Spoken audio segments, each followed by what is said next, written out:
오늘은 사순절 세 번째 주일입니다. 지난 한 주간 동안 우리가 함께 묵상하기로 했던 말씀을 잘 묵상하셨나요? 예수님이 보여주셨던 그 모범처럼 여러분들도 사탄의 시험을 이겨내셨던 한 주이셨기를 바랍니다. 우리는 사순절의 기간에 특별하게 예수님의 생애를 묵상한다고 말씀드렸습니다.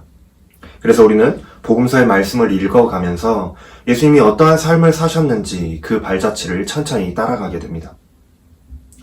그렇다면 여러분, 예수님이 이 땅에 오셔서 하신 일이 도대체 무엇이었을까요? 우리 예수님이 이 땅에 무엇을 하러 오셨을까요? 복음서의 이야기들을 한번 떠올려 보시면서 예수님이 어떠한 일들을 하셨었는지 한번 떠올려 보시기를 바랍니다. 예수님은 많은 기적을 행하셨죠. 물을 포도주로 바꾸기도 하시고 그물이 찢어질 만큼 많은 물고기를 잡기도 하셨고 또 오병이어로 많은 사람들을 먹이기도 하셨습니다. 또 때로는 병든 사람을 고쳐주셨고 육신의 장애를 가지고 있는 사람들을 고쳐주셨으며 귀신 들린 사람들을 고쳐주셨어요.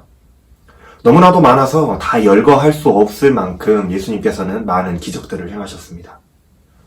그렇다면 예수님께서 이 땅에 오신 목적이, 이 땅에 오신 이유가 기적을 일으키러 이 땅에 오셨을까요? 그게 아니라면 우리는 예수님이 십자가에서 달려 죽으신 이야기, 고난당하신 이야기에 대해서 너무나도 잘 알고 있습니다. 사랑하는 제자에게 배신을 당하시고 또 잡히시니까 남은 제자들마저 예수님을 다 떠나가고 재판받으시고 매를 맞으시고 십자가에 못 박혀 죽으신 그 이야기. 복음서의 절반 정도가 이 이야기로 가득 차 있을 정도로 이 이야기는 매우 중요합니다. 그렇다면 예수님이 십자가에서 죽기 위해서 이 땅에 오신 걸까요? 주님이 이 땅에 태어나신 이유가 그저 십자가에 못 박혀 죽기 위해서였을까요? 물론 우리가 예수님의 사역 중에서 어느 것 하나 중요하지 않은 사역이 없습니다. 기적의 사역도 중요하고 예수님이 십자가에서 대속하신 대속의 사역 또한 더더욱 중요합니다. 그런데 이런 예수님의 사역이 무엇을 위한 사역이었는지를, 가장 근본적인 예수님의 사역이 무엇이었는지를 우리가 한번 생각해보면 좋겠습니다. 오늘 본문 말씀 15절을 다시 한번 우리가 읽어보겠습니다. 이르시되 때가 찼고 하나님의 나라가 가까웠으니 회개하고 복음을 믿으라 하시더라. 우리가 성경 말씀을요 잘 읽어보면 예수님은 항상 말씀하시면서 하나님의 나라에 관해서 말씀하셨다는 사실을 우리가 알 수 있습니다. 하나님의 나라가 가까이 왔으니 회개하라고 말씀하십니다. 하나님의 나라가 가까이 왔으니 복음을 듣고 믿으라 하고 말씀하세요. 기적을 행하시고 사람들을 먹이시고 또 사람들을 고치시고 귀신을 쫓아내시면서도 예수님은 항상 하나님의 나라를 전하셨습니다. 하나님의 나라가 가까이 왔다. 그러니 하나님을 믿으라 하고 말씀하시는 거예요. 예수님이 십자가에서 죽으신 사건은 우리에게 너무나도 중요한 사건입니다. 그런데 예수님이 왜 십자가에서 죽으셔야 했을까요? 그 이유를 한번 생각해 보세요. 예수님이 십자가에서 죽으심을 통하여서 우리에게 구원의 길을 여셨습니다. 여러분들, 구원의 길은 어디로 향하는 길인가요? 하나님의 나라로 향하는 길입니다. 하나님의 나라로 향하는 길을 예수님께서 십자가의 죽음을 통해서 여신 거예요. 그리스도의 십자가는 죄로 죽었던 우리를 구원하시기를 원하시는 하나님의 사랑의 표현이었습니다. 구원의 길이 없었던 우리를 위해서 하나님이 직접 인간의 몸을 입으시고 이 땅에 오시고 우리를 대신해서 십자가에서 죽으심으로 죄를 용서해 주시는 그런 하나님의 사랑의 표현이었습니다. 그래서 그리스도의 십자가는 단순히 예수님이 십자가에서 죽기 위해 이 땅에 오신 것으로 끝나는 것이 아니라 그것을 넘어서 우리에게 하나님의 나라를 향한 길을 열어주시기 위한 구원의 이 궁극적인 목적이 있는 것입니다. 이렇게 예수님의 모든 사역의 최종 목표는 바로 하나님의 나라를 전하는 것에 있으셨습니다. 하나님의 나라를 전하는 것이 예수님의 사역의 궁극적인 목적이었다 하는 거예요. 오늘 본문의 말씀이 그것을 잘 요약해주고 있죠. 때가 찼고 하나님의 나라가 가까이 왔다. 그러니 회개하고 복음을 믿으라 하고 말씀하시는 겁니다. 그렇다면 하나님의 나라가 도대체 뭐길래, 무엇이길래 예수님이 그렇게도 절실하게 십자가의 고난을 당하시면서까지 전하셨을까요? 하나님의 나라, 우리는 그냥 쉽게 천국이라고 부르기도 합니다. 사람들에게 한번 질문을 해봅니다. 여러분들 천국 가고 싶으세요? 여러분들에게도 한번 질문해 보겠습니다. 여러분들 천국 가고 싶으신가요? 아니면 여러분들 지옥을 가고 싶으신가요? 여기서 천국 갈래, 지옥 갈래 물어봤을 때에 저 지옥 가고 싶어요 하고 대답하는 사람이라면 굉장히 이상한 사람입니다. 아마도 지옥 가고 싶어 하는 사람은 아무도 없을 거예요. 하다못해 하나님을 알지 못하는 타 종교인들도 또 신이 없다고 믿는 불신자들도 천국은 가고 싶어 합니다. 우리는 왜 천국을 가고 싶어 할까요? 여러분들은 왜 천국을 가고 싶어 합니까? 이 땅의 삶이 너무나도 힘들고 고통스러워서인가요? 그렇다면 여러분들이 상상하는 천국의 모습은 도대체 어떤 모습이길래 여러분들은 그렇게 천국을 가고 싶어 하나요? 대부분의 사람들은 천국을 삐까뻔쩍한 이 금으로 만들어진 성이 있고 다이아몬드와 루비와 사파이어와 에메랄드 같은 이 보석으로 장식된 나라, 또 이렇게 물이 흐르고 무지개가 펴고 또 그 아름다운 새들이 날고 꽃이 피고 나비가 날아다니는 우리가 상상할 수 있는 가장 아름다운 모습을 상상하면서 그것이 천국이다 라고 표현합니다. 그리고 천국은 아름다울 뿐만이 아니라 희망이 가득하고 고통이 없고 질병이 없는 가장 완벽한 상태에 있는 그런 나라가 바로 천국이다 라고 우리는 상상합니다. 그렇게 표현해요. 어때요? 제가 표현한 것이 여러분들이 생각하시기에 천국과 천국의 이미지와 여러분들이 상상하시는 천국의 이미지와 잘 어울리나요? 인간이 상상할 수 있는 가장 완벽한 상태의 나라, 그래서 우리는 그곳을 파라다이스, 극락이라고 부르면서 상상을 합니다. 여러분은 천국이 그 상상한 대로 그냥 말로만 들어도 마냥 좋을 것 같아서 그곳에선 힘들지 않고 고통스럽지 않고 행복할 것 같아서 그곳에 가고 싶으신가요? 그런 천국에 가고 싶으신가요? 마가복음은 천국이라는 말보다는 하나님의 나라라는 용어를 자주 사용하고 있습니다. 우리는 보통 이 천국이다, 하나님의 나라다 하는 것을 둘 다 같은 의미로 사용하고 있지만 의미를 조금 더 선명하게 느끼기 위해서는 천국이라는 말보다는 하나님의 나라라는 표현이 조금 더 잘 설명해주고 있습니다. 우리가 앞서 상상했던 것과는 조금 다를 거라는 말씀을 지금 드리고 있는 거예요. 우리가 생각하는 천국은 하나님의 나라와 같은 말입니다. 맞죠? 우리는 그리스도인들이니까 천국, 하나님의 나라를 같은 의미로 생각하고 있어요. 그런데 사람들이 상상하던 천국에는 무언가 한 가지 빠져있는 것이 있습니다. 그 아름다운 나라에 우리가 상상하는 극락과 파라다이스와 천국에 무언가 하나가 빠진 게 있다. 그게 뭘까요? 바로 하나님입니다. 뭔가 아이러니하죠? 여러분, 천국은 하나님의 나라입니다. 천국에는 하나님이 계시다 하는 거예요. 그런데 하나님의 나라에 하나님이 계시지 않다면 그곳은 더 이상 하나님의 나라가 아닌 거예요. 천국은 하나님이 계시기 때문에 하나님의 나라이고 그곳을 우리는 천국이라고 부르는 겁니다. 그것이 아름답기 때문이 아니라 하나님이 계시기 때문에 우리가 그곳을 천국이라고 부른다는 거예요. 그래서 찬송가 438장 내 영혼이 은총 입어는 이렇게 노래하고 있는 겁니다. 내 영혼이 은총 입어 중한 죄짐을 벗고 보니 슬픔 많은 이 세상도 천국으로 화하도다. 주의 얼굴 뵙기 전에 그 멀리 뵈던 하늘나라 내 맘속에 이루어지니 날로 가깝도다.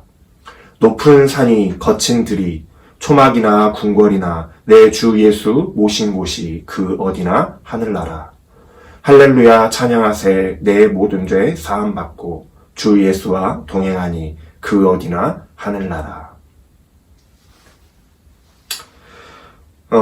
아무리 우리가 상상하고 꿈꿨던 것처럼 아름답고 좋은 것들로 가득한 나라라고 할지라도, 그래서 우리가 심지어 아름다울 미자를 붙여서 미국이라고 부른다고 할지라도 거기에 하나님이 계시지 않다면 우리는 그 나라를 하나님의 나라라고 부르지 못할 겁니다.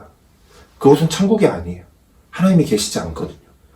트럼프의 나라, 미국이라고 한다면 그렇게 할 수 있을지 몰라도 하나님이 계시는 나라, 천국, 하나님의 나라라고 부를 수는 없다라는 것입니다. 반대로 그것이 우리가 상상하던 것과는 좀 달리 아무리 말라 죽을 것 같은 황량한 사막이라고 할지라도, 그것이 얼어 죽을 것 같이 추운 시베리아 한 벌판이라고 할지라도, 정말로 살기 싫고 고통스럽다고 말하는 지금 우리의 현실이라고 할지라도 그곳이 나와 함께 하시는 하나님이 계신 곳이라면 그곳이 바로 하나님의 나라, 천국인 것입니다. 왜냐하면 그곳에 하나님이 존재하시기 때문입니다. 여러분, 천국, 하나님의 나라의 기준은 아름다움에 있지 않습니다. 휘황찬란함에 있지 않습니다. 그곳에 하나님이 계시는가, 계시지 않는가가 이 천국의 기준입니다. 그게 천국이에요. 우리는 혼동하지 말아야 할 것이 이것입니다. 우리가 천국을 그토록 가고 싶어 하는 이유가 그 나라가 아름답기 때문에, 그 나라가 평화롭기 때문에 하는 것이 아니라 하나님이 그 나라의 주인이시기 때문에 우리가 천국을 가고자 한다라는 사실입니다. 나를 창조하시고 나를 사랑하시며 나를 인도하시는 아버지 하나님이 계신 곳이기 때문에 우리는 천국을 소망하는 것입니다. 다른 이유가 아니에요. 단지 그 나라가 금으로 되어 있기 때문이라고 한다면, 너무나도 많은 아름다운 보석으로 치장되어 있기 때문이라고 한다면, 이 세상의 부자들이 말하듯이 우리는 여기가 천국이다 라고 말하면서 하나님의 나라를 가고 싶어 하지 않을 겁니다. 절대로 가지 않으려고 하겠죠. 그래서 예수님은 부자는 천국에 가기가 어렵다라고 말씀하시는 거예요. 부자가 부자이기 때문에 천국을 가기가 어렵고, 가난한 자는 가난하기 때문에 천국을 가기 쉽다 하는 말이 아니라, 그런 말씀이 아니라, 부자는 하나님보다 이 세상에 쌓아놓는 그것들을 더 사랑하기 때문입니다.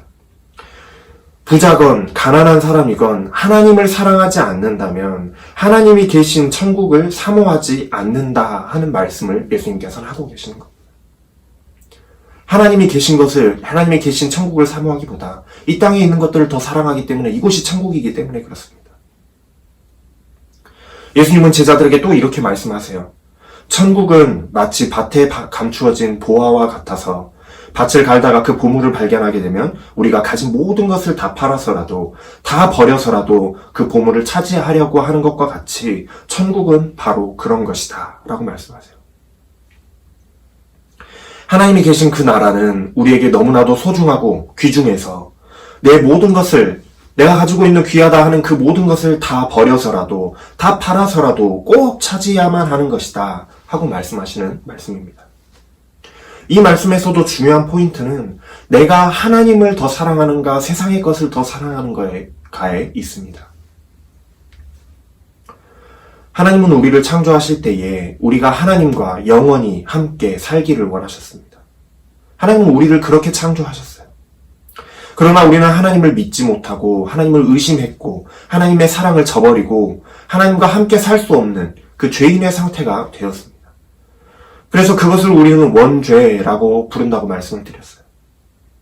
그래서 우리 예수님이 전하신 복음은 그 잘못된 것들, 내가 잘못되어서 하나님과 함께 살아가지 못하고 있는 그 상태를 올바른 상태로 되돌리라는 예수님의 외침이었습니다.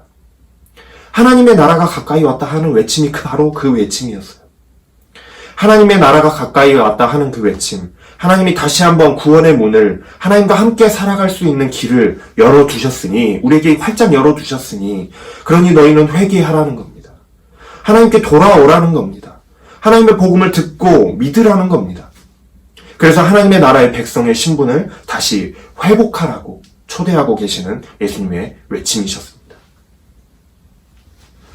우리가 다시 처음으로 돌아가서 예수님이 우리에게 오시고 이 땅에서 행하신 일은 하나님의 나라를 전하는 일이셨습니다.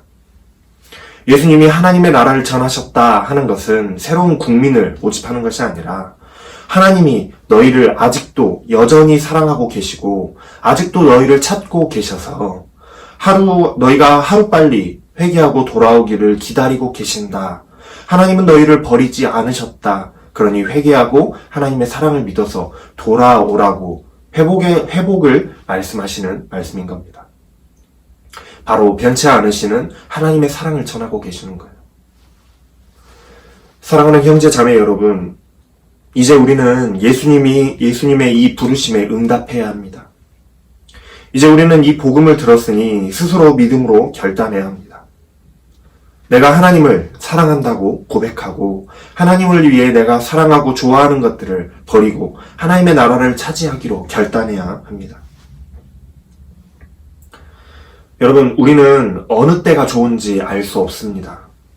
지금이 가장 좋은 때인지, 30대 아니면 40대가 가장 좋은 때인지, 아니면 내가 죽기 전, 바로 직전이 좋은 때인지, 언제가 우리가 하나님을 사랑한다고 고백하고 하나님의 나라를 내가 내 것으로 소유할 때인지, 어느 때가 좋은 때인지 우리는 알 수 없어요. 그렇지만 한 가지 확실한 것은 이미 때는 왔고 하나님의 나라가 우리한테 가까이 와 있다는 사실입니다. 1년 후보다는 한 달 후가 좋고 한 달 후보다는 오늘이 좋겠습니다.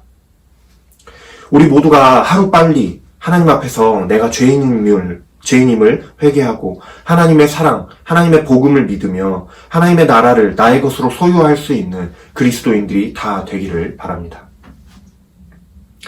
2000년 전에도 그리고 지금도 말씀 속에서 말씀으로 역사하시는 그리스도께서는 우리에게 말씀하고 계십니다.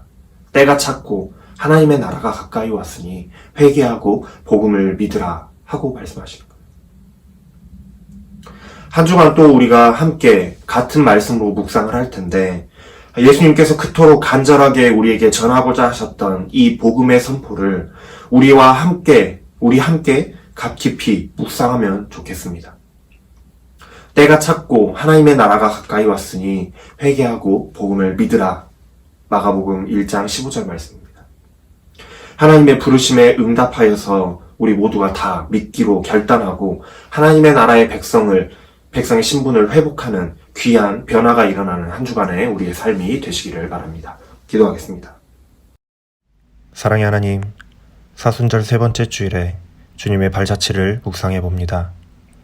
주님께서는 우리에게 오셔서 하나님의 나라의 복음을 전해주셨고 우리를 다시 돌아오라고 초대하시는데 우리는 세상의 생각과 가치를 따라 하나님의 나라를 나의 생각대로 상상해보며 그 나라가 화려하고 행복하기 때문에 그 나라를 소망하며 꿈꾸며 살았습니다. 하나님, 우리가 하나님의 나라에 가고자 하는 이유가 부와 명예와 행복이 아니라 하나님이게 하여 주시옵소서. 그래서 하나님이 계신 곳이라면 그곳이 내 생각과 달리 고난과 고통의 자리라고 할지라도 그곳을 천국으로 여기며 하나님과 동행하는 삶을 살아갈 수 있도록 우리의 생각을 변화시켜 주시고 우리의 소망을 하나님께 두게 하여 주시옵소서. 예수님의 이름으로 감사하며 기도합니다. 아멘.